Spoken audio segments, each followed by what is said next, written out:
What up, everybody? Welcome back to Big Red Weekly. Subscribe to the channel if you have not already. I'm changing my goal. I'm trying to hit 250 subscribers by the end of the year, so your subscription would definitely mean a lot to me.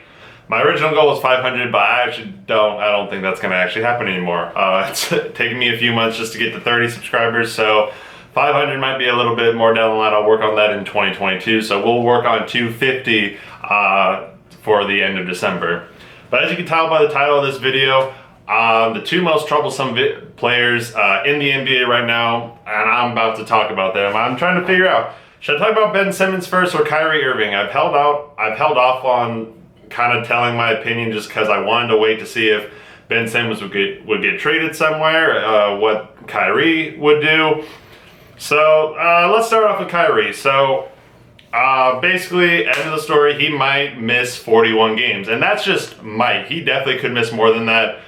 There's injuries. He could get sick because he's not vaccinated. Who knows? But there's just almost a guarantee that he's not going to play 41 games. Now, what does Brooklyn do in this situation? If I was the GM, if I'm the coach, whoever's in charge, the owner, whatever, I would tell Kyrie, I would sit him down and say, hey, if you don't get vaccinated by this point in the year, I'd say probably a third of the way through the season, so maybe anywhere from 20 to 30 games, I'd say you need to either get vaccinated or we're going to trade you. Now, politics aside, whether or not you agree or disagree with Kyrie not getting vaccinated, I'm not going to say whether or not I agree or disagree with him doing it. However, what I will say is that when it comes to this team, and unfortunately with the rules that's surrounding New York and everything like that, unfortunately, because since the NBA is a business, he needs to get vaccinated, unfortunately, or he can't play. Now, could that restriction be lifted later on down the line? Yes, but do you really want to bank on that? Not really. If you're Brooklyn, would you love to have Kyrie Irving 100% of the time and know that he's dedicated to this season? Absolutely.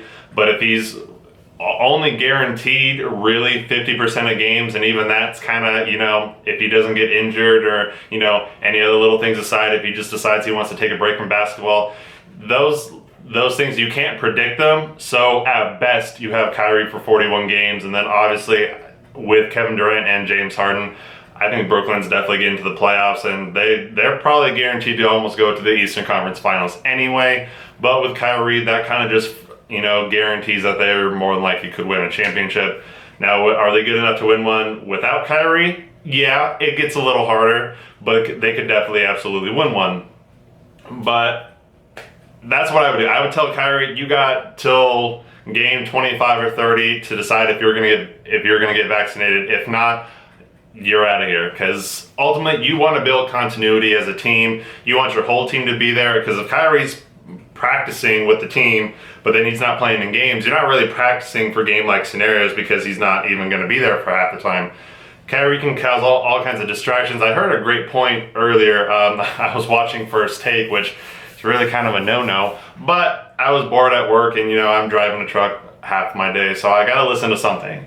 So it was brought up that, Kyrie could cause some issues in the media, just because obviously with basketball media or sports media just being terrible overall, they will kind of badger the Brooklyn Nets players into, oh, hey, what's it to have Kyrie today? Or how, what's the team like without Kyrie when you're not playing with him versus with him? All those kinds of things can be distracting to NBA players and just to the team in general. I think overall, Kyrie, unless he gets vaccinated, is too much of a distraction and too much of a liability for the Brooklyn Nets. Now, there is the rumor that he could retire if he were to leave, if he were to get traded from Brooklyn. That has not been totally confirmed yet. But if that were to happen, Brooklyn's kind of in a weird scenario.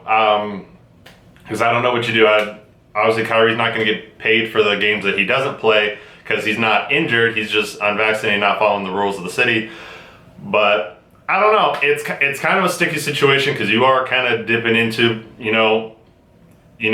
having a personal choice in this whole thing. So that's kind of the catch, and whether or not you really support that. I know Brooklyn overall has kind of come out and said that they support Kyrie being, having his own personal opinions and being his own person. They support it, but at the same time, it's a business, and if you're not going to perform and not going to, be able to make them money and, be a part of the team, you're not going to get paid, and unfortunately, you're not going to be able to do, play a sport that you love. So, ultimately, that's what I would do. Okay, so I'll recap that one more time by saying that I would give Kyrie Irving till the 25th to 30th game, and I'd say if you're not vaccinated by then, you're gone. Because, again, you want to build continuity, you want to build team chemistry, and you're just not going to be able to do that without your full team. Let's transition over to Ben Simmons. Now, Ben Simmons I think Adrian Wojnarowski came out today and said that Ben Simmons is more likely going to report to Philadelphia for the regular season. I guess he wasn't too happy about not being paid. I could relate. $360,000 per game to be fined is kind of a lot of money. So and he'd be essentially walking away from, how much money is he being paid this year? Like $30 million. So that's kind of a lot of money to walk away from. Now this is another super weird scenario in that Ben Simmons isn't really in the wrong, but I wouldn't say he's really in the right. And Philadelphia is not really in the right, but they're kind of in the wrong. So I never really supported Ben Simmons throughout this thing. I feel like he just acted immature because Ben Simmons has this potential, and now this kind of gets into another argument about whether or not you want to force a player to be something that they're not. Now, obviously, Ben Simmons is okay with being who he is. He's okay with being an 18-point per game scorer, dishing out 7 assists, grabbing 7 rebounds, whatever his averages are right now. They've been about the same since his rookie year, give or take about the same. So, do you force a player to be something that they're not, or do you just let them be themselves? Now, this is where it gets weird because obviously every offseason so far since Ben Simmons has been an NBA player, his offseason workouts are always include him shooting from deep, working on a shot, and then he gets into the regular season, into actual NBA basketball, and he just doesn't shoot the ball. So it kind of begs the question is, how good does Ben Simmons really want to be? And it's weird because it's like his pride doesn't want to let him, his pride is really what's forcing him out of Philadelphia because he obviously doesn't want to improve or doesn't want to put in the extra effort to compliment Joel Embiid or, do the little thing, work on his weaknesses. And I honestly don't think he has too many weaknesses. It's just not being confident in shooting the ball. And obviously that's a huge weakness because you need to be confident, but it's not like he can't shoot. If you look at his shooting form, it looks pretty good. And, obviously you can't take all off-season workouts, you got to take them with a grain of salt. But, he looks like he's a good shooter. And if he were to actually, put forth the effort, I'm not going to say he'd be anywhere, 38% or more from 3, but he could be a solid 35, 36% shooter from deep. There is no reason to think that he couldn't do that. So, with him kind of throwing a temper tantrum and trying to force his way out of Philly, I don't know if I would have exactly done things that way. I probably would have taken more of the James Harden approach where I would have showed up, but obviously let it be known that, obviously I want out, but I will do my job until you find me a suitor. At the moment, Ben Simmons has no real power. Do you really want him play? I mean, if he plays, he increases his trade value, which would be the only reason you'd want him to play. But honestly, I wouldn't even want to play him at this point if I'm Philly. He's obviously, I'd say, we'll pay you, but I'm sitting you on the bench because ultimately, if you're not going to help the team, if you're just going to be a detriment to this team, and we're not going to have you for the full season anyway, then why would I even want to play you? Now, that's not to say that Ben Simmons isn't good and he just shouldn't play. There's a lot of reasons why Ben Simmons should be on the floor, but if you're a coach, if it's going to affect your team, especially a team like Philly, who if they find the right trade for Ben Simmons and get a nice shooting guard, not shooting guard, but a nice guard who can shoot the ball and bring him into Philly, that team's going to be really good and really going to be making the playoffs. Now, whether or not you think they'll be good enough to win the finals, that's a different question. But are they playoff bound? 100%. So what do you kind of do as a coach? I know it's kind of maybe seems high schoolish, but yeah, I'd probably sit him because if he's not going to help my team, why do I want him?